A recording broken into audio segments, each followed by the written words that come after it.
আর কোনো প্রশ্ন থাকে বলতে পারেন। তাহলে আমরা একটা বিষয় করছি, সবাই সবাই একটা বিষয় ক্লিয়ার করছি।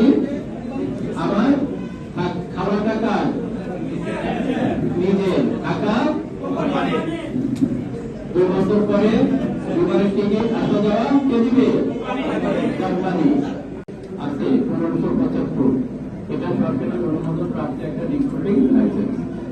ওকে, তাহলে আমরা সৌদি আরবে ডেলিভারি ম্যান হিসেবে যেতে কত টাকা লাগবে? 2,80,000 টাকা।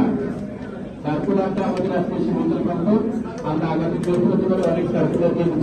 হোয়াটসঅ্যাপে যদি বলি আমি মিনিমাম আপনাকে মোটরসাইকেল চালাতে পারতে হবে, লাইসেন্স থাকার দরকার নাই, কিন্তু মোটরসাইকেল ভালো চালাতে পারতে হবে। ফুড ডেলিভারি ম্যান হিসেবে আপনার দেশের সর্বোচ্চ 18,000, তাই না? 18,000 আপনাকে বাংলার 60,000 টাকা।